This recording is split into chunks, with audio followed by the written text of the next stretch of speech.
কানাডার work permit নিয়ে আজকে আমার ভিডিওটি দুইটি ভাগে ভাগ করছি। আমি পজিটিভ বিষয়গুলো নিয়েও আলোচনা করছি এবং নেগেটিভ বিষয়গুলি নিয়েও আলোচনা করছি। শুরু থেকে শেষ পর্যন্ত ভিডিওটি দেখার জন্য অনুরোধ করছি। আসসালামু আলাইকুম, আমি মোহাম্মদ সাইদুল ইসলাম, কানাডিয়ান কোম্পানি ম্যাপলটি এডুকেশনের ঢাকা অফিসের হেড অফ অপারেশনস। আমি আজ কথা বলবো কানাডার ওয়ার্ক পারমিট নিয়ে। আমি প্রথমেই কিছু নেগেটিভ কথা বলতে চাই। আমি কানাডার ব্যাপারে প্রচুর ইনকোয়ারি পেয়ে থাকি, যারা আমাকে ফোন করে বলে থাকেন, স্যার আমি মিডল ইস্টে অথবা ইউরোপে 10 বছর যাবৎ শেফ হিসেবে কাজ করছি, অথবা আমার 20 বছরের ড্রাইভিং এক্সপিরিয়েন্স আছে। আমি আপনাদেরকে বলতে চাই, অ্যাকচুয়ালি কানাডার ওয়ার্ক পারমিট আপনাদের জন্য না। অন্তত আমরা এ ধরনের ওয়ার্ক পারমিট নিয়ে কাজ করি না। সো যাদের এই ধরনের প্রোফাইল আছে তারা আমার সাথে যোগাযোগ করে শুধু আপনার এবং আমার সময় নষ্ট না করার জন্য অনুরোধ জানাচ্ছি। এখন আমি কানাডার ওয়ার্ক পারমিট নিয়ে পজিটিভ কথা বলবো। আমরা কাদের জন্য কানাডার ওয়ার্ক পারমিট নিয়ে কাজ করে থাকি, আমার কথাগুলো খুব ভালোভাবে শোনার জন্য আমি অনুরোধ করছি।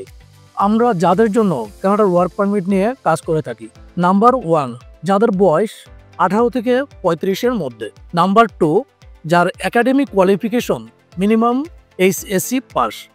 নাম্বার 3, যার আইএলটিএস এর স্কোর মিনিমাম 5.5। নাম্বার 4, যার প্রচুর ধৈর্য আছে। একটি কথা মনে রাখবেন, রাতারাতি বা 1 থেকে 2 মাসের মধ্যে কানাডার ওয়ার্ক পারমিট বের করা কোনোভাবেই পসিবল না। আমি যে পয়েন্টগুলি বলেছি, এই 4টি জিনিস যাদের মধ্যে আছে তারা কানাডার ওয়ার্ক পারমিটের জন্য আমার সাথে যোগাযোগ করুন। আমি আবারও বলছি, যারা কানাডার ওয়ার্ক পারমিটের জন্য ইন্টারেস্টেড তারা আমার কথাগুলো আবার পুনরায় ভালোভাবে শুনে আমার সাথে যোগাযোগ করুন। আমরা যাদের কানাডায় ওয়ার্ক পারমিট নিয়ে কাজ করি, আমার এই ভিডিওটি শুনলে তারা ভালোভাবে বুঝতে পারবেন আপনি কানাডার ওয়ার্ক পারমিটের জন্য ক্যাপাবল কিনা, অথবা আমরা কী ধরনের ফাইল নিয়ে কানাডার ওয়ার্ক পারমিটের জন্য কাজ করে থাকি। আরও বিস্তারিত তথ্যের জন্য আমাদের সাথে যোগাযোগ করুন। সবাই ভালো থাকবেন, সুস্থ থাকবেন এবং সুন্দর থাকবেন। ম্যাপলটি এডুকেশন, আপনার স্বপ্নযাত্রার সহযাত্রী।